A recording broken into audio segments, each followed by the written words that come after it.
আসসালামু আলাইকুম বন্ধুরা, আশা করি সবাই ভালো আছেন। দেখতে পাচ্ছেন কত বড় একটি জাম্বুরা গ্যারান্টি সহকারে কিনে নিয়ে আসলাম বাজার থেকে। এর ভিতরে বেশ কয়েকটা জাম্বুরা কিনেছি, কিন্তু একটি জাম্বুরা একটুকু ভালো হয় নাই। সেই জন্য দোকানদারকে বললাম গ্যারান্টি সহকারে জাম্বুরা আছে? সে বলল অবশ্যই আছে। কয় টাকা লাগবে? দাম লাগবে 100 টাকা।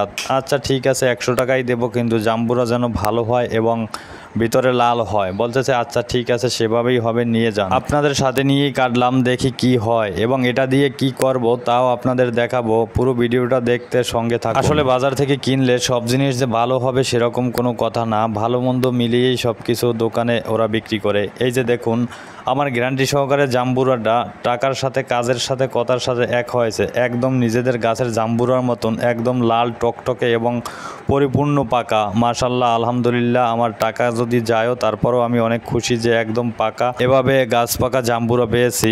বন্ধুরা এখন বলেন তো, এই পাকা জাম্বুরাটাকে কি করা যায়? যদি কারো দেখে খেতে ইচ্ছে করে তাহলে অবশ্যই কমেন্টে জানাবেন।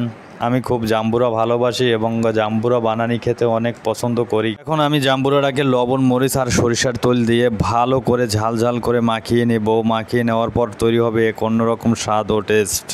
চাইলে আপনারাও বাজার থেকে জাম্বুরা কিনে এনে আমার মতন এভাবে মাখিয়ে খেতে পারেন। এতে অন্যরকম মজা, অনেক টেস্ট।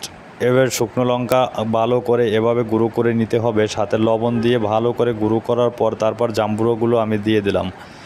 জাম্বুরাগুলো দিয়ে দেওয়ার পরে দিয়ে দেব সরিষার তেল দিয়ে ভালো করে এভাবে মাখিয়ে নিতে হবে। বন্ধুরা এই জাম্বুরা মাখা দেখে অলরেডি আমার জিভে পানি চলে এসেছে। আমি বেশিরভাগই জাম্বুরা এভাবে শুকনো মরিচ, লবণ আর সরিষার তেল দিয়ে একটু ঝাল মেখে খেতে খুব বেশি ভালোবাসি। চাইলে আপনারা এভাবে ট্রাই করতে পারেন। আমার ভিডিওটি যদি আপনাদের কাছে ভালো লাগে তাহলে অবশ্যই লাইক, কমেন্ট, শেয়ার দেবেন এবং পাশে থাকবেন। আবার দেখা হবে অন্য কোনো ভিডিও নিয়ে। আল্লাহ হাফেজ।